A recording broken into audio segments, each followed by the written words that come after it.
Everyone thought I was just a student. But truth is, I ran both sides of the city. Every gang boss out there used to follow me. Even top military brass were close friends of mine. Back then, I carried 2 machetes and fought from Southgate to Penglai East Road for 3 days straight without blinking. And that was only the beginning. I should have been ruling the streets, but now I had to go back to school. On the first day of school, nearly 1,000 gang members clashed outside the university gate. "This turf is ours, push them out!" Everyone on campus froze in fear, too scared to step inside.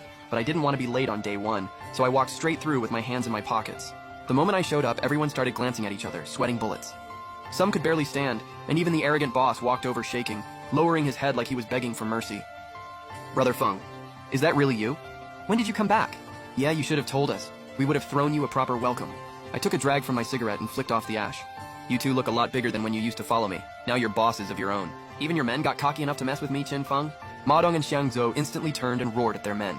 "Who just said they wanted to touch Brother Feng? Step out right now! Who just said they wanted to touch Brother Feng? Step out right now!"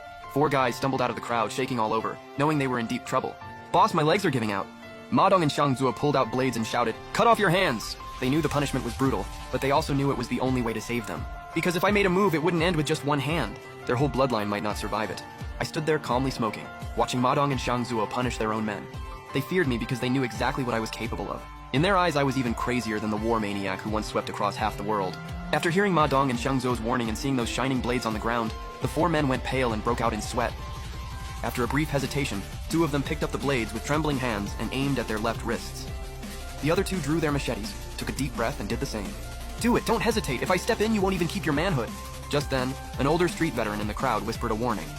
"Blame yourselves for crossing the one true legend of Harbor City. That man is Qin Feng, the name that once made countless gang bosses tremble. Now that he's back, Harbor City is about to bleed again." Hearing that, the 4 men froze, then raised their blades without hesitation. Suddenly, all 4 screamed in agony, clutching their right hands as their blades dropped to the ground. Only when everyone saw the blood-stained ace of spades on the ground did they understand. The instant they swung, that ace of spades shot out like lightning and knocked their blades off course. It only cut a little skin. Otherwise, not even God could have saved them. "Hurry up and thank Brother Feng!" No one saw where the card came from, but they all knew only I could pull off a move like that. I stood still with my hands in my pockets, staring them down coldly.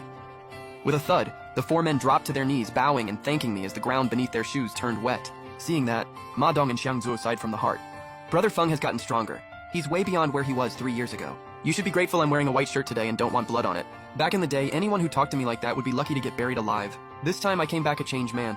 I don't want the underworld anymore. I just want a normal life. The old Qin Feng is already dead. But don't let this white shirt fool you. With it on, I'm just a college student who stays out of trouble. But once I take it off, I can still be a gangster." Those words weren't just for the 4 punks. They were a message to all of Harbor City. I, Qin Feng, only want a normal life. But if anyone forces me back, I don't mind becoming who I used to be. Bunch of little punks. The moment I said that, the gate